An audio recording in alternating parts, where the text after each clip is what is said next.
Hey there, and welcome back to my mod review series, question mark? I don't think I want to make a series of it, but maybe. I'm making this video as before, so I've done this once already for a previous version, but because I released a new version of the Unofficial Balance patch, hooray! Context, in case you're wondering why I'm doing this, normally I would post these kinds of descriptions in walls of text form in the Steam Workshop forum for the Unofficial Balance patch, but there was enough feedback that it was significantly better to have a YouTube video for it. People actually watched it and got some valid info from it, and I was able to condense a lot more information into a smaller period of time, which is pretty cool. So we're going to keep doing this.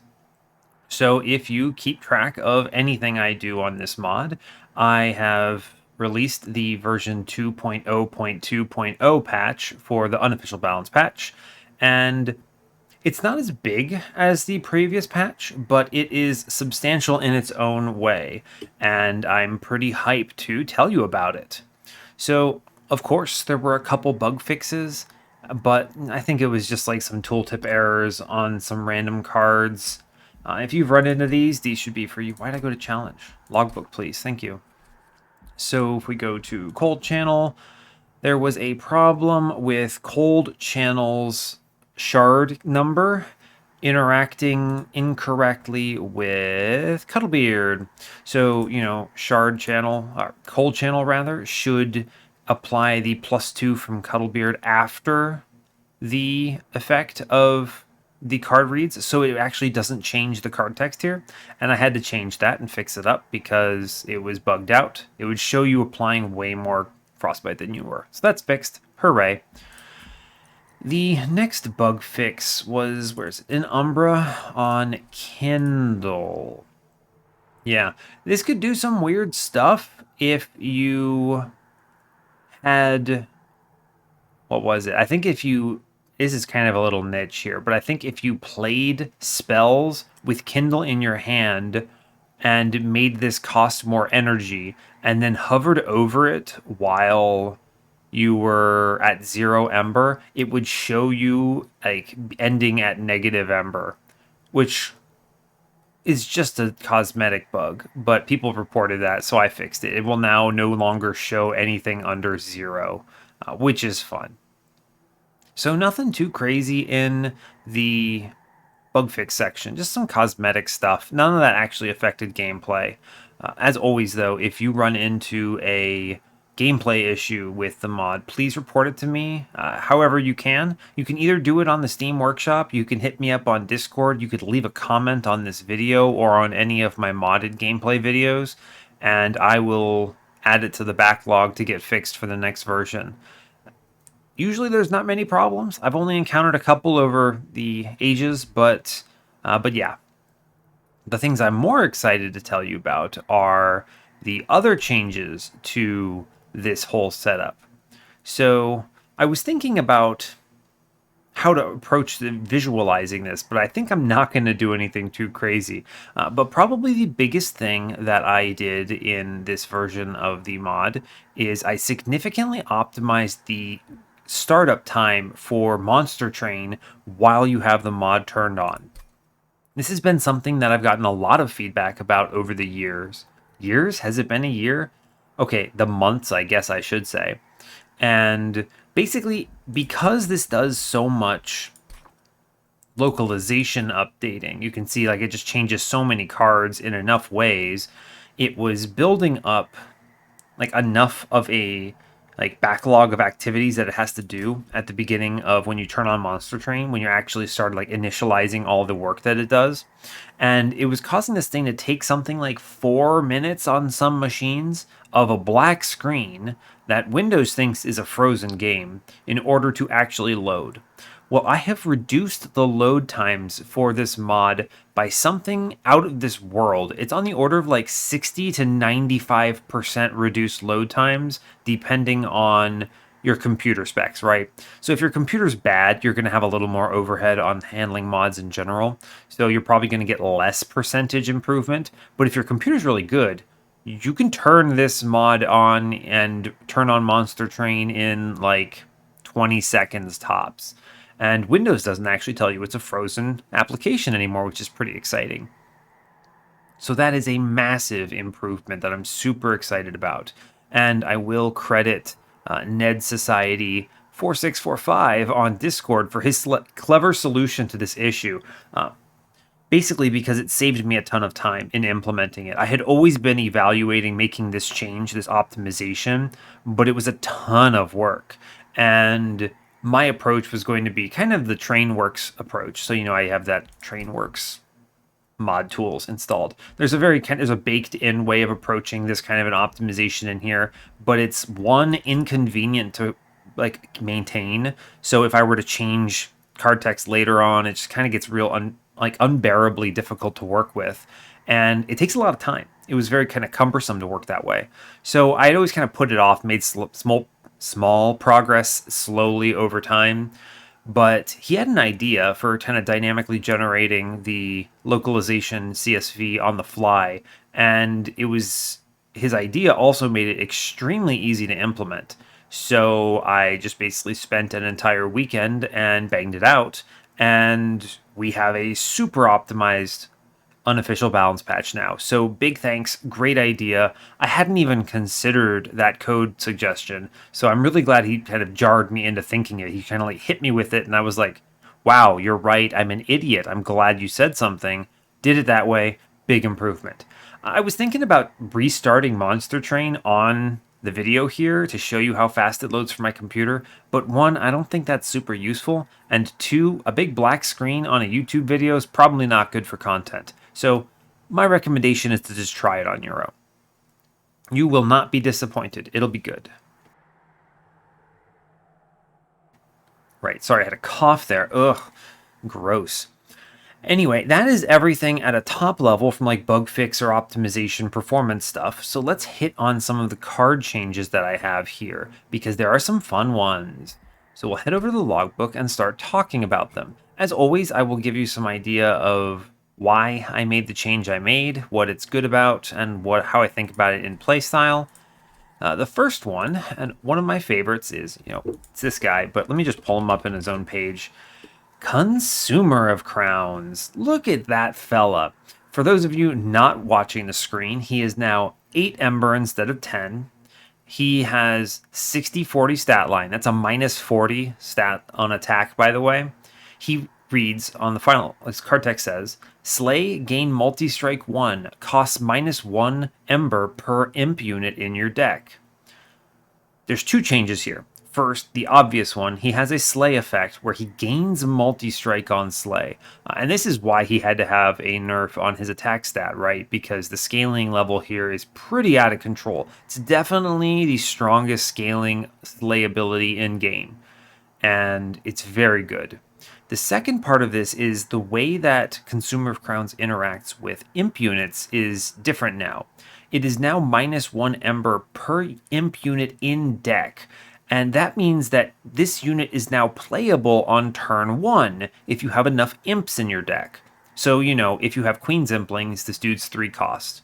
If you have any other imps on top of that, it could be lower. It could be 2, 1, 0. Pretty cool. This makes not only this unit much easier to play if you've built your deck correctly, but this unit actually does something and is really fun to play with. Just a lot of really cool kind of interactions with infusions that you can put in here, and you can give him additional slay triggers via infusion, or you could give him just bigger attack stats. You can actually self-infuse him. I haven't changed this. The plus 30 attack and 0 Ember. If you self-infuse him, he's just playable out of the gate even without imps, and the plus 30 means he's more likely to get his first slays, so it's actually pretty good there. And of course, the plus 30 attack is extremely good once you actually start getting multi-strike. It is important to understand how this interacts with the gameplay, though, because I did get a lot of questions about this when it first launched.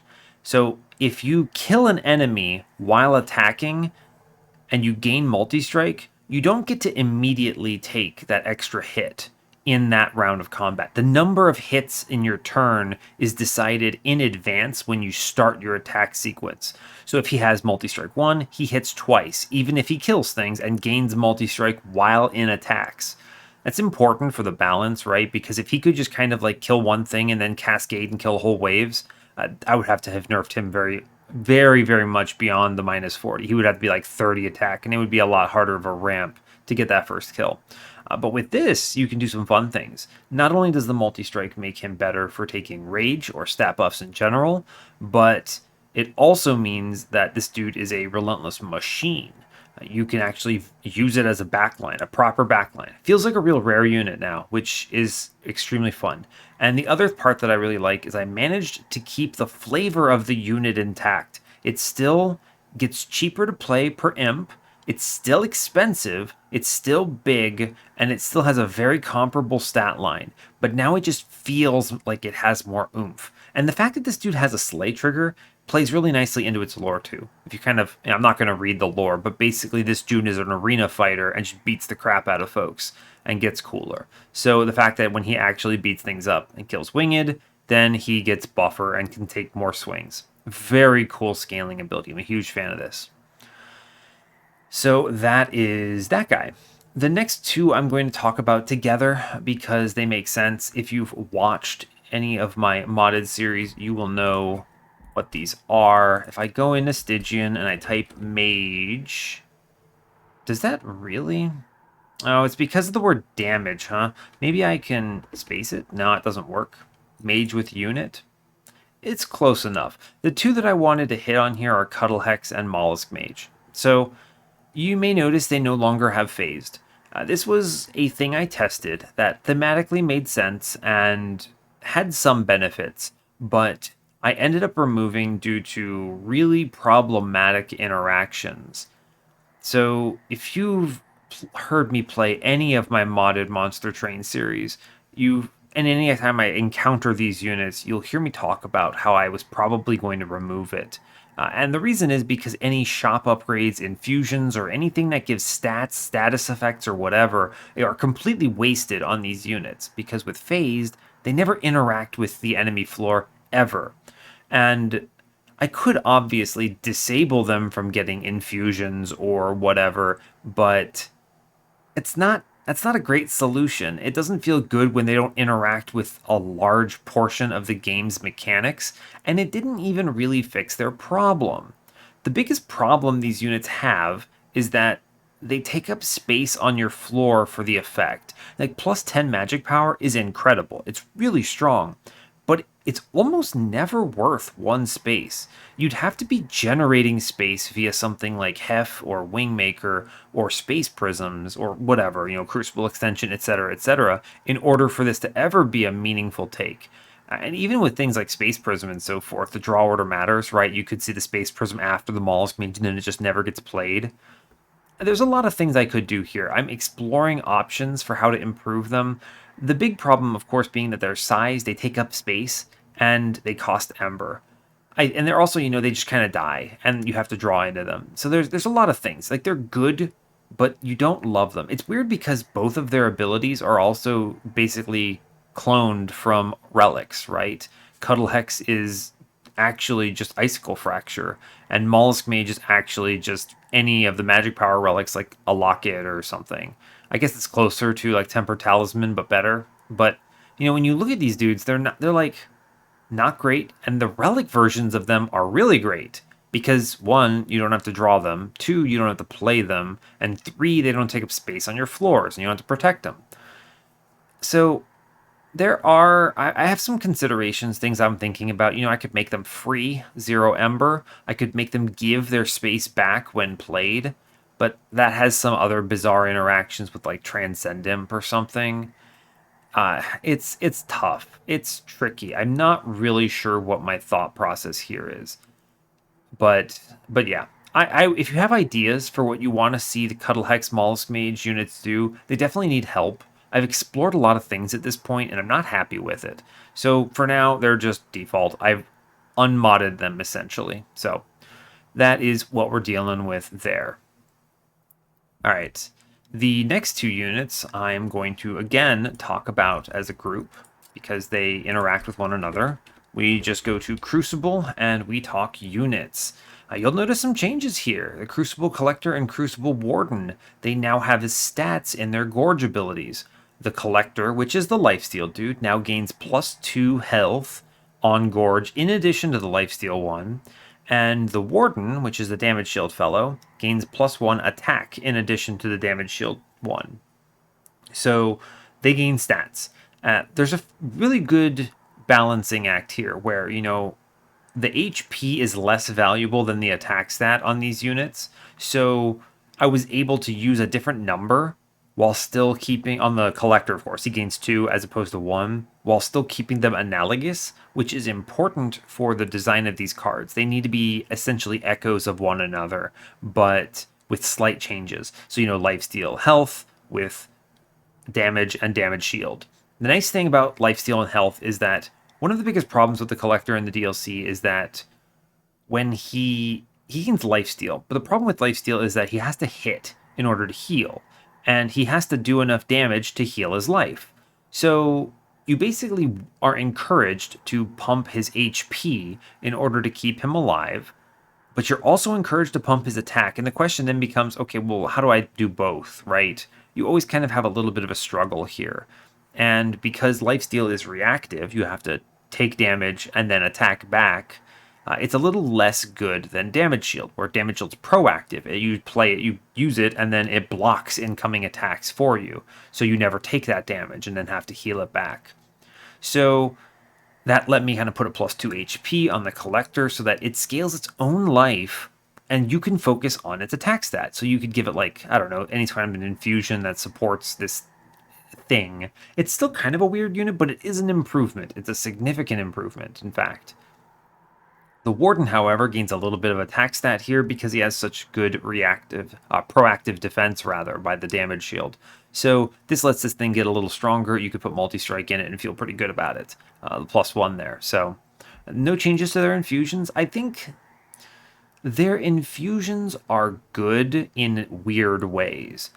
You almost never put their infusions into an Umbra unit to feel good, right? But what you're putting them into is other units from other clans. Like, the Crucible Collector infusion is really good in things like Steel Singer or maybe an Awoken Hollow or something like that, because the lifesteal triggers Rejuvenate. Okay, cool. Whereas the Damage Shield infusion is really good into something like, I'm trying to think of an example. So kind of an my classic example of this actually is you have Reap Spine Chief, so the Decayer, and you need the tank for it. So you could put something with Endless in front of it and give the Endless unit this damage shield 5, and that becomes an extremely durable unit that just comes back to life when it dies. So you can do some fun things there. So, those are just some examples. Of course, I think these infusions are good in their own respect. Better than I think they get credit for, but bad if you're trying to put them into Umbra units. They're really weird units in the DLC. This is something where we'll see. I'll see how their play rates kind of look after these changes and play with them more myself, and we'll see if we need to take more drastic measures. I think that I should be good as they are, though. I think this improvement is pretty substantial. It's hard to understand just how much this is, but it's actually quite a bit. If you eat like 30 morsels in a combat or something, I mean, that's 30 attack. If you have 2 multi-strike, that's 90. That's really good scaling. If you have a Shroud Spike, for instance, you can kind of go crazy here and get a big infusion of attack. Similarly on the Collector, 30 morsels, that's 60 HP, right? That's pretty good.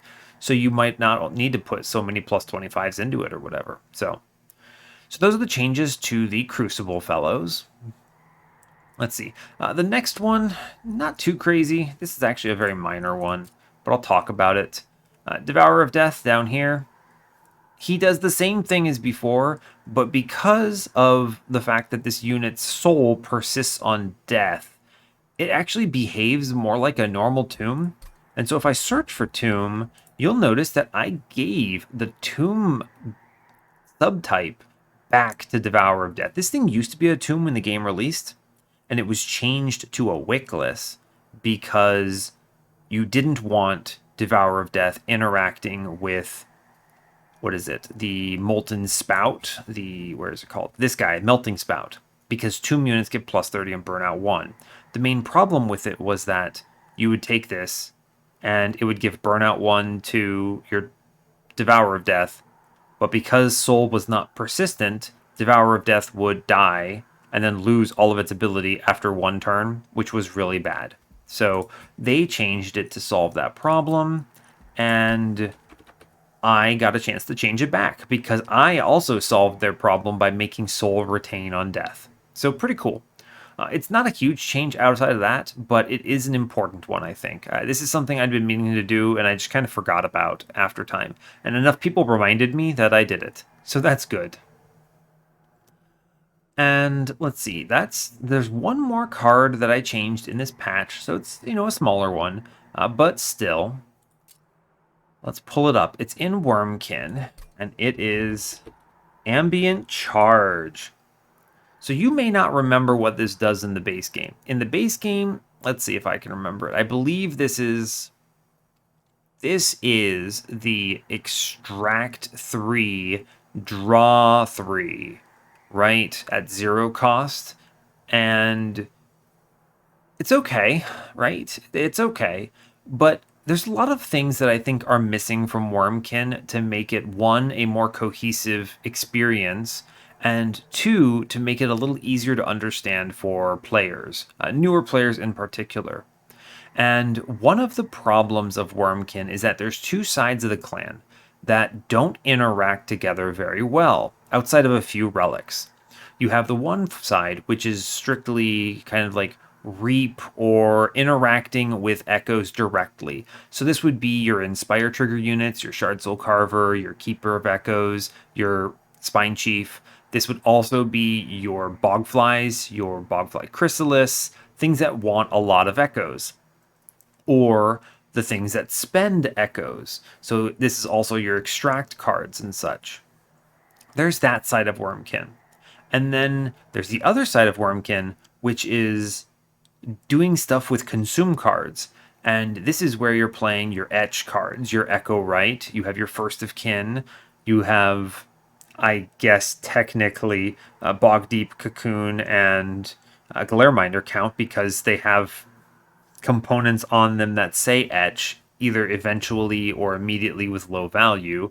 This is where you get things like Broken Memories, Wormkin etchings, and the truth is that these two sides really don't interact with each other very much. There's obviously relics like Bog Slime that make it so when you consume a card, you get an echo, fine. And there's some interplay there with things like Soul Siphon, that's a consume card that fills you with echoes, but at the same time, there's not a lot. There's nothing that really binds the two together in a way where you can get etch value while generating a lot of echoes, or you can generate echoes and then also benefit a little bit from etch, depending on which one you're leaning towards. And Ambient Charge was kind of the perfect opportunity for a card that I felt was fairly low impact. And sure, I hear this all the time. The card's okay. It's not bad. Fine. Yeah, there were a couple times I've played it and it does okay. It usually gets removed because it's so expensive that, of course, they have to be worried about if it's going to go infinite and all sorts of other things. But at the same time, it's like it's almost never picked. You look at it, and you go, all right, whatever. And if you start with it, sometimes you even remove it because it's just kind of annoying and gets in the way of playing a normal strategy with this clan. So I have replaced Ambient Charge's ability with the following. So it's one Ember, by the way. I removed its extract cost so that it doesn't cost anything. And it now reads the following. Consume cards in hand. Gain one charged echo for each card consumed. You may recognize this as something familiar from Melting a little bit. Melting, of course, has Sacrificial Resurrection, which consumes cards in your hand in order to generate an upgraded draft. That's good, right? Because all of those cards that get consumed are triggers for etch. This also does some fun things by allowing you to consume more units in general, or units, or deadweights, things like that, and convert them into etch triggers, which also trigger Inspire and overflow your floor with echoes. This is extremely good because if you recall from Inspire triggers, if I just pull a couple of them up real quick, you'll see an Inspire trigger is triggered when you gain echoes once per echo that you gain, which means that your Shard Soul Carver and your Keeper of Echoes, or your Reap Chief, or whatever, or your modded Glareminder, it means that these units are gaining additional value when you consume multiple cards in your hand from that Ambient Charge. in order to generate more echoes. So you maybe generate 3 echoes here, great, you get 3 inspire triggers. And you also get 3 etch triggers. This is like the perfect amalgam of card that when Wurmkin released, I was so surprised did not exist in their clan list. This is just like the perfect card for the clan. And playing runs with this feels so good. It just feels really good. I could have an Echo Right, and I can play Echo Right using this card with something like a Shard Soul Carver. And I can not only generate the etch triggers for Echo Right, I can also generate the inspire triggers for Shard Soul Carver, and the two play nicely together. You don't get this weird dichotomy where the clan splits in half and you only play etch cards or etch units with Echo Right, and you only play inspire units and such with the chief. You can now kind of mix and match a lot better. And this flexibility is important for new players who want to try out things and they're like, why the heck isn't this working? But now you can have a card that helps out with it. Now, obviously, you won't see it every time, but the fact that it exists helps a ton. So, yeah. Let's see. That is everything as far as changes in the mod go. So that's pretty cool. As always with these, I will leave you with a couple cards that I am interested in seeing your thoughts on. So the next patch is pretty likely to see some kind of a change to Total Recall here. I didn't do anything here because I really wanted to get the optimization, the performance improvements out to you all first, but I don't like this card. And I get it. You know, I've even had runs on the channel where this card did a fine job, but Wurmkin in general, especially on etch side, really wants you to cultivate a good consume pile. You want to be either you have Wurmkin etchings and you want to bring back your 5 best consume spells, or you have Repeater and you want to bring back your 1 or 2 best consume spells. So you're very strongly discouraged from using Total Recall to just consume a bunch of trash starter spells or something, right? The fact that this would return, like, I don't know, Foregone Power or Echo Break with no improvements whatsoever and just consume them and then they go in the pile. Sure, it's a little bit of a burst of etch triggers, but it hurts you in the end, especially if you're using, you know, Echo Right or Wurmkin etchings, both of which are extremely good in etch decks. So this is a card that if I start with it, it finds a little value early and then I just remove it, even though it says consume, because it feels like it's unplayable. And yeah, again, this similar to Ambient Charge, I feel like this is a card that I get into a lot of arguments with folks about why they think it's so good or why they think it's great. And yet when I watch players take this card, they're always disappointed by it, or they want to remove it if they start with it. And it feels the same way for me. Like, I see the value in the card written. I don't think it's great. So I'm looking to change this card. And I had a few ideas, but none of them particularly stood out to me. So my question to you, my faithful viewer who happens to watch this video, is what would you do to change this card? How would you change this card to keep it thematic with the idea of like memory and playing with memory? A lot of it actually, because it's Total Recall, while also still interacting with Etch in a useful way. So, you know, if you have an idea, stick it in a comment. Love to hear it, and we can kind of go from there. Of course, the other ones that I already talked about, the Molluscmage and Cuttlehex, I would also really like to see your ideas on those guys, because I think they are terrible, and I really want to change them in some way, but I also don't want to make them very complicated, because the card text is really simple right now, right? There's nothing too intense here. I just wish these dudes felt better. And I want to find a way to make them feel good as written. So, I don't know. I'm open to ideas. I've tried things that are not great. And this is the other one that I'm going to pose to you all on this particular video if you have ideas on how to improve them. So yeah, I think that kind of covers everything in this patch. Pretty short video.